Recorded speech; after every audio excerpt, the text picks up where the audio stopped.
Alright, so Joel and I are going along the coast here. Beautiful, absolutely beautiful out here. I've never seen the water so blue. Unfortunately, there's not a lot of gas stations along this route, and we were getting pretty low. So we see this place that has gas. It looks like a place where people get married, but they also have gas. So we get there, and first we find out that it's $4.50. No, $5.50. Yeah, right. It's $5.50 a gallon, which is amazing.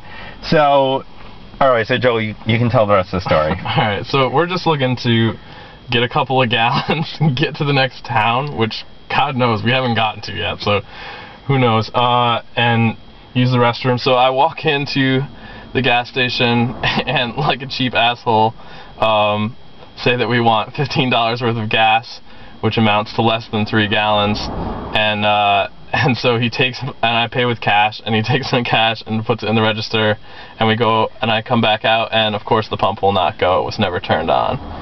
But I needed to use the restroom, and I had to let Nat take over the situation, use the restroom, come back, still the pump is not on. So I take assertive action and go back into the gas station, which, you know, is in the middle of nowhere. It's not like there's a lot of other people coming in, and go back and tell them that pump 2 was never turned on.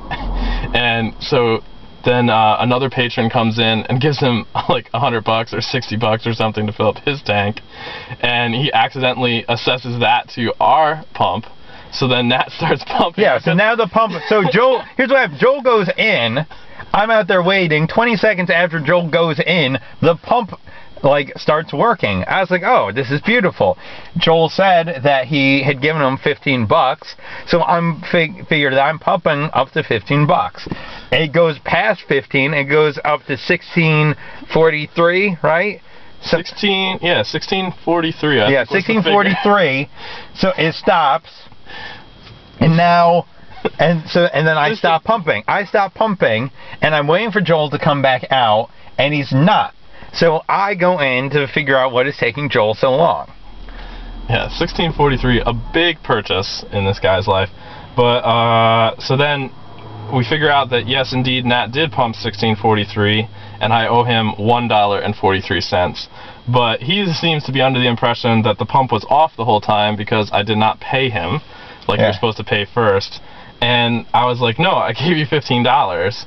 And not only does he not remember me coming and talking to him 15 seconds ago, he also he starts screaming and shouting and demanding his $16. He got really upset. Like, it was the kind of thing where he got so upset immediately, like, you know something's up. Like, he was just ready for the fight.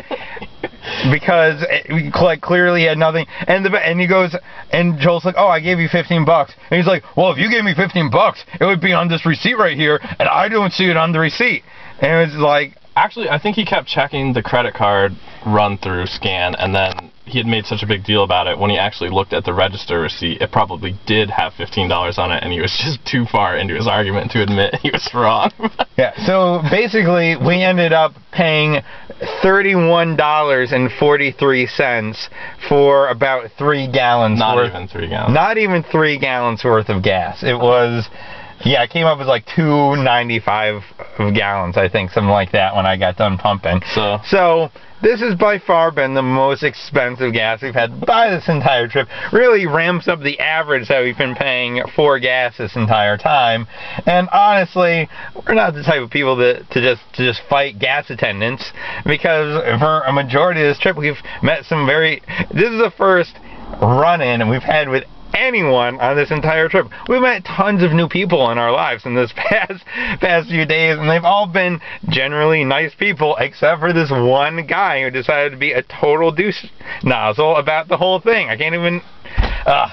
Anyway, so we literally, like, we stopped to take a look at the view that's here, and I'll show it to you quickly. Don't even care at this point. But, like, we stopped to take a look at it. Joel, I was like, let's just shoot the video now, explaining what happened while it's still fresh in our minds, because because we need to get this out. It needs to get off our chests. Like, I don't even know what happened. The upshot of this whole fiasco is we got another, what, 16, 17 hours of driving, so we can at least... Oh, man. We can bag on this guy for the next 15 hours. We have a new enemy in life, and it's this gas attendant. We won't be angry at each other for being in the car. Well, I don't know. If Joel cracks his knuckles one more time, I might just drive the car off this beautiful cliff here, just into that glorious water. It's so blue. Seriously, one more time he cracks his knuckles, it's over. But anyway, yeah, so that's how things are going here on the other side of the country. Hope everything's cool in New York.